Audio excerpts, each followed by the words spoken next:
Hi, Julie. Hi, Eileen. How are you? How are you? Tired. It's only Tuesday. But yeah, I know. I get you. So busy. That smile. Well, I had an Instagram live earlier today with San Bernardino. I've never felt more like Barbie at the end of Toy Story 2. Is it over? Are they gone yet? Can I stop smiling? I know I've seen that before, but I don't even remember that part. I'll have to watch it again.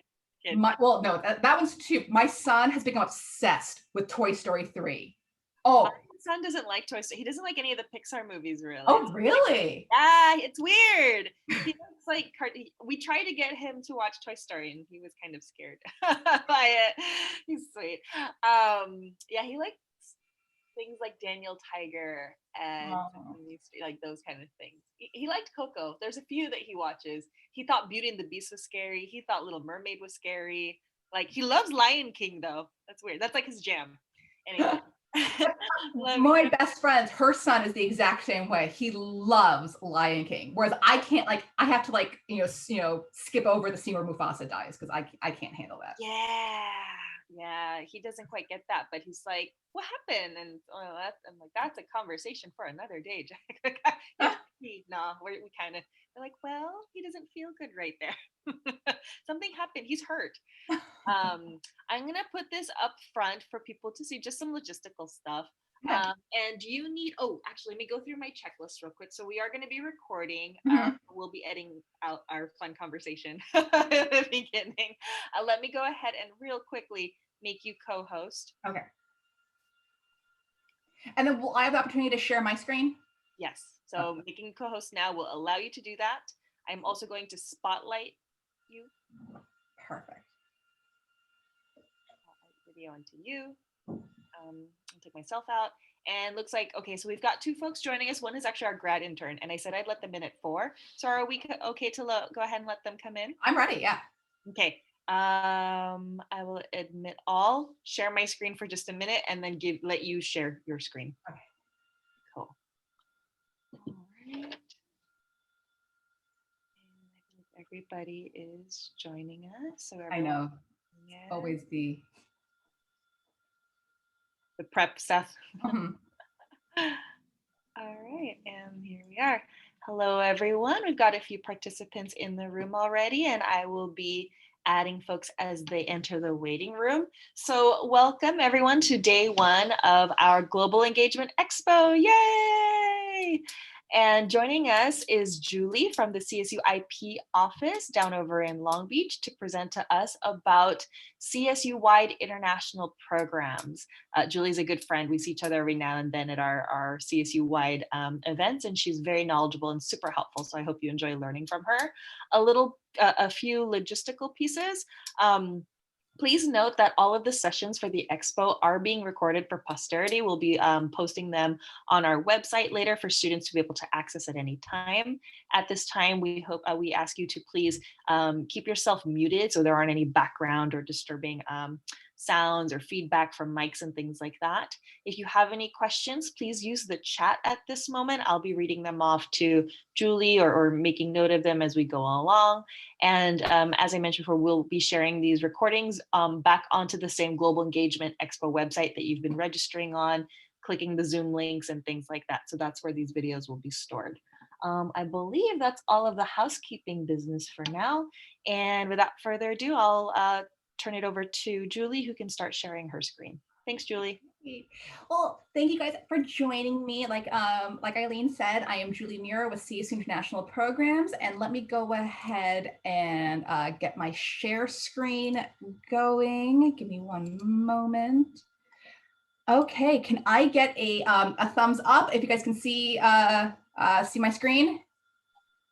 Thank you. Okay. So why study abroad with CSUIP? Okay, so just a little quick, information about CSUIP. So we're in 18 different countries, and within those 18 different countries, we have over 60 programs worldwide. We offer academic year, calendar year, and very recently, semester options. That's kind of the silver lining of COVID. We have opened up a number of our programs to semester options, and a little bit later on, I will touch upon which programs are available for that. Because we're a CSU program, you earn CSU credit. You pay CSU tuition, and then almost all your financial aid that you get at Fullerton automatically applies to our programs. So why study abroad? Some very basic questions that that students should think about before venturing on this journey. Opportunity to experience a new culture. You can definitely stay on track for graduation studying abroad. You can save money, and I'm going to show you guys which programs can definitely help with that. Build your resume, learn a new language, form new relationships, and see the world. These are all great reasons to study abroad. I want to really emphasize building your resume is going to be key. We are in a global society, and employers love seeing that students have international experience. Also, learning a new language. If you don't already, and maybe you have an ear for languages, this is definitely the opportunity to learn languages. I unfortunately have tried 4 different times to learn languages, and 4 different languages. I just don't have that ear. So if you guys do, more power to you. We offer some learn language programs, so you can almost get a minor in French, Spanish, German, if your campus offers that on some of our programs. And additionally, also, like I said, see the world, get some of those global experiences. Students, coming back from studying abroad, students really do have a new sense of self, a stronger sense of independence, and things like that. So can students afford to study abroad? Yes, you can. Like I said, you pay CSU tuition, and then, like I said, almost all the financial aid that you get at Fullerton automatically applies to our programs. That is not the case for a number of other providers. The only big thing that doesn't transfer over would be your work study, because that is associated with Fullerton, and so it'd be a bit of a commute, working at Fullerton and then, let's say, studying abroad in Italy. We do have a number of countries where the visa that you would get for going abroad does allow working abroad, so that's definitely an option for students. Additionally, the cost of living can be significantly lower in many cities. A website that I absolutely love is Nubeo, N-U-B-E-O, I believe, and it's a great cost comparison to see exactly, how much is, rent in Fullerton versus how much is rent, let's say, in Taipei, in Taiwan. And then also we do have scholarships available. So some of the CSUIP scholarships, we have our general CSUIP scholarship, and then we have our language and culture scholarship, which is to anybody who's doing any of our language and culture programs. We have the Ghana scholarship, so that's anyone who applies for our Ghana program and gets accepted. And then the Michelle Marriott Scholarship, which is for the students who do our language and culture program in X, and then the World Walsh Memorial Scholarship for our Japan programs. And then actually we just opened a new scholarship. It's the Chafee Scholarship, and that is for students with high financial need. And the link for those scholarships are on our website. Additionally, there are some outside scholarships, such as if you apply for our Germany programs, the Baden-Württemberg Scholarship. But the big one I really want to emphasize here is the Gilman Scholarship. If you receive the Pell Grant, you are eligible to apply for the Gilman Scholarship, and it is up to $5,000 per semester. So this is a really hefty scholarship that I really encourage students to apply for. Additionally, I've had students in the past where they just do a simple Google search and will find various scholarship organizations that students can apply for. And sometimes you find really niche ones. I had a student, she was studying abroad, I believe in Taiwan a few years ago, and female student, and she was a STEM major. So I can't remember if she was science or engineering, but she was one of the two studying abroad in our Taiwan program. And she actually, again, just Google searched unique scholarships for just that, female STEM majors studying abroad in Taiwan or Asia. And she applied, she did the work, she applied for a number of scholarships, and she actually got a few. And I think they total up to be about $2,000. So if you're willing to put in the work, there's actually a lot of, essentially free money out there for students to study abroad. Okay, so choosing an affordable program. So last year, the cost of attendance at Fullerton with campus housing was just over $28,000. The cost of attendance with a CSUIP program with housing ranges anywhere from our cheapest program, which is our program in Mexico, which is $17,000 for the year, to $38,000, which is our Denmark program. And like I said, these are based on the cost of attendance from this past year. And so then here's a list of all of all of our most affordable programs, from least amount to mid-range, but all of them are cheaper than studying at Fullerton with campus housing for the year. So there are a number of options for students. So when students say, "Oh, it's just not financially possible," but it can be, and it is. So definitely, look, when you do the cost comparison, it can be quite cost effective to study abroad with CSUIP.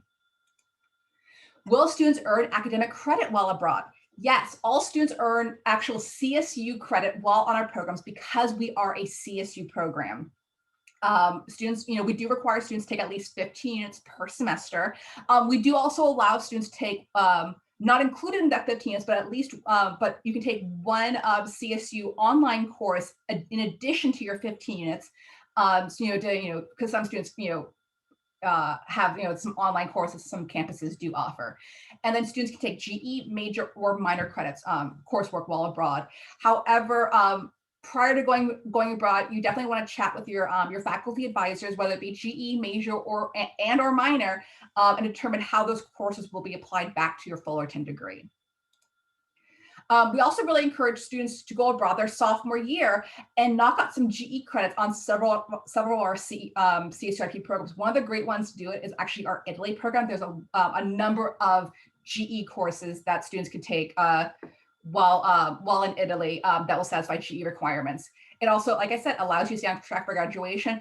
You can also add a minor. Again, going back to that global society, being able to speak another language is really, really important in the workforce nowadays. Especially, I want to say, especially if you're a social work major, psychology major, if you're any of those customer facing majors or workforces. Having that second language is really important. Additionally, it just allows you, once you take some of the classes your sophomore year, it allows you more flexibility in the different programs that are available. And you may even consider studying abroad for a second year. That's always a possibility. Different opportunities while abroad. So several of our programs have internships available, volunteer opportunities, or even service learning opportunities. Like for instance, for our Ghana program, built into that program is a service learning opportunity where students can work at school or many different organizations that my colleagues in Ghana have vetted and have worked with for a number of years. Additionally, if you're a studio arts major, our Italy program is a phenomenal program for studio art majors because it does allow you to showcase your artwork and take courses at the Accademia in Florence. Additionally, some of our programs with individual overseas universities, just like Fullerton, there are local clubs and societies that you can join, and also just networking opportunities for you. So things to consider when choosing a program. One, when do you want to go? Is there a specific area that you're interested in, country, region? What are some of the best programs for your area of study? Do you speak another language, or do you want to learn another language? These are all questions. Additionally, some other things to consider, cost of living, what is the city size and population? What's the program and university size of the programs? Are there internship opportunities available? And also, what's the host country culture like regarding race, gender, and LGBTQ? So these are the different program types that we do offer with CSUIP. We have, like I said, our language and culture program where you can go learn that language. And we have that in Spain, France, China, and Germany, where you can go abroad and actually do a deep dive and learn those languages and also take some GE coursework. Then we have our full immersion language programs where we do require at least 4 college semesters of that language. So for instance, for our Madrid and Granada program, those courses are taught in Spanish, so we do require that students have the equivalent of 4 semesters of college level Spanish. If you are a native Spanish speaker, we ask that you take a placement exam to show which level of Spanish that you would place into. And if you place out of those 4 semesters, then you're good, and then we'll work with you about waiving any sort of language recommendation. Then we have our full immersion language programs, and that's obviously UK, Australia, Canada, but also our programs in Ghana, Sweden, Israel, Taiwan, where those programs while English is not their first language or the primary language in those countries, the classes are taught in English. Although, like for instance, for our Sweden program, students will be required to take a basic Swedish class to have a foundation of the Swedish language for your time abroad. Because we do want you to have a sort of a working knowledge of the language while you're abroad. And then we have our Study Center program, which are for students. It's our Italy program, and it's all CSU students. They come together and they take classes and go on excursions together at our Study Center in Italy.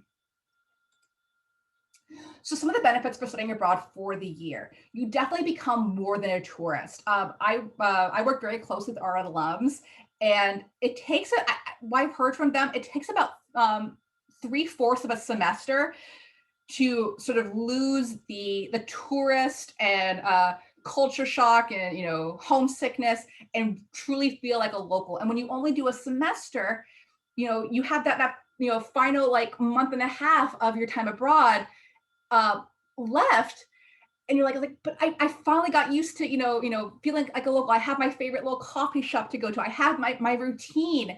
When you go abroad for the year, you have that second semester built in, and that second semester is when the students really thrive on our programs, because they have that local feeling now instead of that tourist feeling.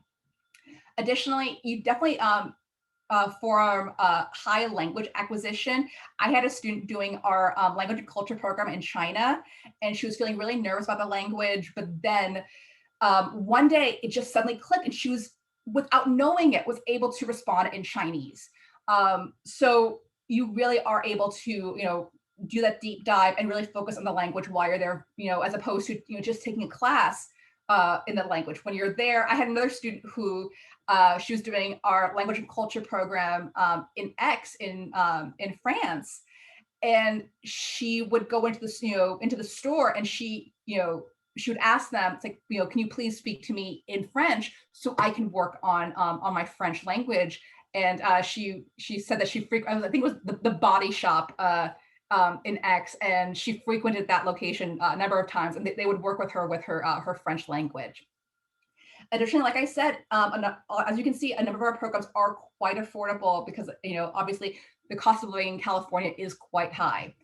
And then a number of our programs, some travel is included. If you're doing one of our programs, we have on-site staff. For instance, our Germany programs, our Ghana program, Italy, Japan programs, we have built-in excursions with those programs.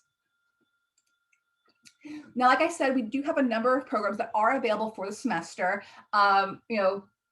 Chile, China, France, Germany, Ghana, Israel, Italy, Mexico, South Africa, Spain, Sweden, and Taiwan. All these programs are available for at least one semester. I'm going to highlight Germany. Germany is only available for the spring semester due to the way that the German academic calendar falls. Their fall semester would bleed into the standard CSU spring semester, which is why it's only available for the spring semester. But again, so CSUIP recognizes that the year, may not work for everybody. While we do very much encourage it, the semester, we do have that semester option for students. So some of the application requirements, just so you guys know, our application is coming up. It's February 15th, but even though it is a week from yesterday, just know there's still plenty of time to get your applications. And I actually think it's a pretty easy application. I was chatting with one of my other colleagues, and he said he had one of his students complete the application in one day. So there's no fee attached to it, so kind of no harm, no foul in applying. So a number of programs range GPA requirements from 2.5 to 3.0. Most of them are 3.0 or maybe 2.75, but some of our programs do have flexibility in the GPA. And if your program does have flexibility, there will be a GPA statement. So if you fall below the GPA requirement, you're given the opportunity to explain why your GPA falls below their requirement and what you're doing to boost it back up. There are some prerequisites for some of our programs, like for instance, our language and culture programs, like where you're doing that deep dive into the language. We do require at least one semester of that language for the program. And then for our business programs in Germany, we do have some business prerequisites. And then same thing with our studio arts program. There are some studio arts prerequisites as well. And then class night, a lot of our programs are available to sophomores. So that's, definitely a good opportunity for, like I said, students to have that sophomore year abroad and, get that experience. And then any transfer students, you are definitely able to spend your first year at a CSU on our program. And then because our CSU credits or our program credits count as CSU credits, that doesn't count against the number of units that you've already transferred in. Because I know some universities cap out the number of units you can transfer in if you're a transfer student. Because again, we're a CSU program, all those credits count as resident units. And then, so we have multiple deadlines, but that does vary by program. So we have our priority deadline. So, right now we're focusing on that February 15th deadline. But if you're interested in going abroad for the calendar year, so that's our Southern Hemisphere programs like Australia, Chile, and South Africa, or our spring semester programs, then September 15th is going to be that priority deadline for those programs. And then whichever programs we can keep open, we will. And that's going to be the March 15th and April 15th deadlines, but we can't guarantee which programs will remain open for those extended deadlines. So if you're interested in going abroad, definitely apply by that February 15th deadline, because also that's only the students who apply by the February 15th deadline will be eligible for the CSUIP scholarships. Also start, asking for recommendations. We do require that you at least requested the recommendation by the time that you submit your application, and it's going to be at least one faculty recommendation, a language faculty recommendation if you're going on one of our foreign language programs like our Madrid and Granada programs in Spain, where the courses are taught in that language, and then your IP coordinator or study abroad advisor recommendation will be required as well. But just so you know, they don't have to be complete. The recommendations do not have to be completed by the time you submit the application. The recommenders actually have an additional 2 weeks to apply for, or an additional 2 weeks to complete the recommendation. Just to allow students who maybe are just now, like those of you guys who are joining us on this information session, just now hearing about CSUIP and you're interested in applying, you don't have to rush your recommenders to get the recommendations in. They have an additional 2 weeks. And then just so you know, well, I do look at the applications. I'm not the one making the decision. We actually have a committee of faculty members from across the CSUs who do review the applications. And they're the ones who make the final say in regards to who gets admitted, waitlisted, not accepted, etc. Some of the things to really look out for or focus on your application, especially if you're applying to one of our more competitive programs, is your essay. Your essay is going to be key and will set you apart from the other students applying for the program. So like for our more competitive programs, such as the UK, South Korea, Canada, and our programs, your essay is really going to play a big factor. And so just know that, just because you may have a high GPA, you can't just phone in your essay, because I have seen students with a high GPA phone in their essay, get waitlisted, and then student with a lower GPA, but a really well thought out essay get accepted over that student. And then we typically have admissions decisions released about 4 to 6 weeks after the deadline. And then just so you know, I am here for you through the entire process. I continue my advising via phone, email, and thanks to COVID, virtually. I have virtual advising hours every week, either drop-in or scheduled appointments. We host a pre-departure orientation. We do e-newsletters. We also, as an office, provide visa information packets and support for the students. And then we also walk you through any sort of additional applications, housing information, flight information. And then at that point, you'd pay your deposit and any additional documents. But again, I am here for you through the entire process. So some of the next steps, definitely, contact your CSUIP coordinator, either Eileen, who's on on today's information session, or anyone else in the study abroad office at Fullerton. We'll be able to help you. Again, start your application. I again don't think it takes that long. We do have one essay, get the recommendations, upload transcripts. That's really all it takes. And then definitely chat with your academic advisor and figure out what courses will be the good best courses for you to take abroad. And then if you have any questions, you can always reach out to me. I am here again to help you through the entire process. And with that, are there any questions?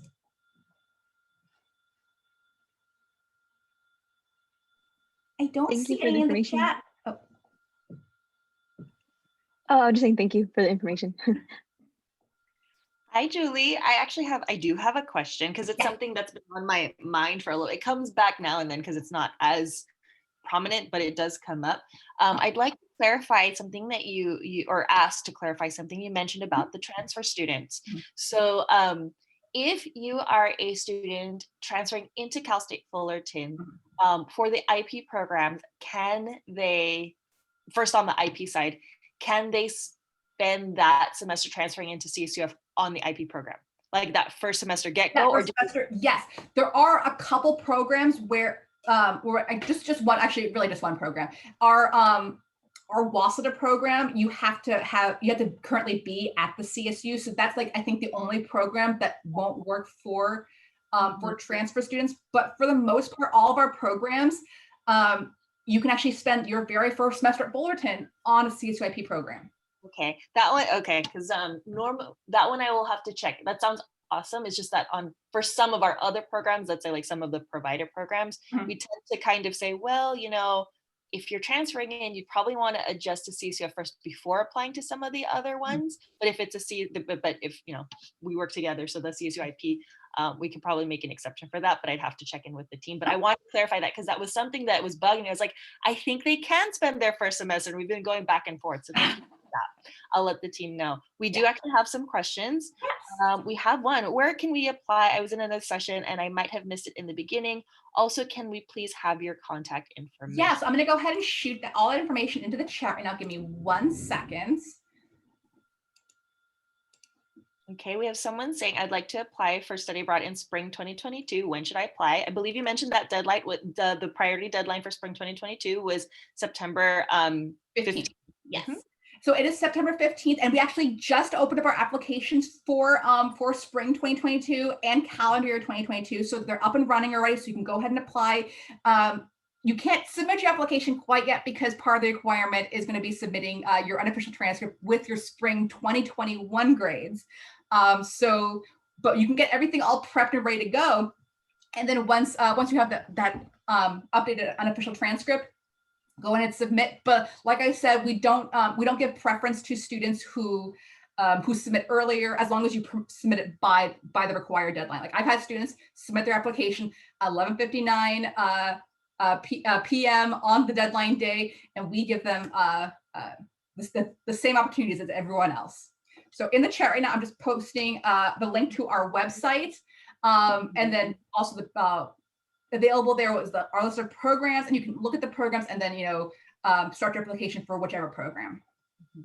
One thing, so we've got another question right below it that says, has the fall 2021 deadline passed? It has not, but this Friday. Monday. Oh, sorry, wait. Monday, February 15th is our deadline. Monday. Valentine's Day is Sunday. Thank you. Yes, Monday. Again, we don't know what date it is anymore. No, we don't. But the only deadline that has passed is our deadline for our Japan WASDA program and our Germany music program, just because both those programs have that earlier January 15th deadline. So those are the only two programs that have actually closed, but everyone else, February 15th is going to be your key deadline. Yes, thank you. I'm going to add one more. So it's kind of funky, but I'm also adding into the chat in terms of the application process. One thing I would like to add is actually, it's not even the final destination, because you will still apply with the host university like Waseda and Griffith University. You still have to do their application. The IP is the next one because it's their program, but you do have to do the CSUF application because we need to know you're going abroad. So that's the thing. So if you apply to IP, but you're not in our system, we may not catch that you're trying to apply. So you do have to do 2 applications for this. So I'll put in the chat the search results for our IP program. So you do one there and it should connect you to the IP because it's their program. And then you have to do that one as well. You have to do both. Perfect. Thank you. And I also popped in our email address also in the chat. So if you have any questions, you can shoot us an email. Like I said, I'm here for you through this entire week. I have my, drop-in advising, and there's a link on the website. Actually, let me just go ahead and post a direct link to and also, I'm actually hosting an application workshop tomorrow. So for students who need just general help doing the application, you can definitely sign up for that. So here's also a link to our upcoming events. And it has a link for the application workshop that you can sign up for. Yeah, I keep directing students to you. Julie's great. Go I see love it. I love it. Yeah. All right. So I believe we covered a lot of the questions in the chat for now. So about applying, particular deadlines for certain terms, you can still apply for some, and links to both. So something that I would recommend at this point is enjoy the rest of these sessions, come to the info sessions. We have two. So we do have the general info sessions if you want to learn about general programs, but we do have global ambassadors too that work with the IP office, and we have one every month. The global ambassador on our campus, her name is Marley. She studied at Waseda, and she gives an info session every month, and she can help with any application questions from a student perspective. And then you would meet with your Cal State Fullerton study abroad and global engagement advisor, whether that's me. I advise for anyone whose majors are art, fall under the colleges of arts, education, natural sciences and math, health and human development, and humanities and social sciences. And my team's messages are going crazy right now. And my colleague Joim, she advises for students whose majors fall under business and economics, communications, and engineering and computer science. So that's kind of how we tackle things, and we'd be able to help you on these. Any other questions for folks? So yeah, get the information, check out the programs, meet with an advisor, start your application, get it going. I don't know how to turn these notifications off. I'm trying to get the people are going crazy. Let me turn off my phone. There we go. Sorry about that, Julie. Everybody. We've got another message down in the chat. Oh, Elizabeth said thank you. Elizabeth said thank you. All right. Any other fun things you want to add, Julie? No, just apply. There's still plenty of time. And again, no harm, no foul. Our goal is to get you abroad. So even if you're applying to more competitive programs, we'll definitely work with you about any second choice programs as well. Yes, that's a good point. Yeah, second choice program. So there's questionnaires built in the application. You can apply for more than one. That's perfect. So we are at time. If there's no other further questions and nothing else to add, thank you, everybody. Please enjoy the rest of the expo. We've got 2 more days of programming coming, lots of good stuff, opportunities to win some prizes. So keep attending. Thanks, everybody, and have a great rest of your day. Bye, everyone. Thank you so much, Julie. It's so nice to see you. It's always nice to see you, even if virtually. Yeah. One of the things too is that I hope they're going well is we're still cranking away at the campus interviews. We still do that. Oh, really?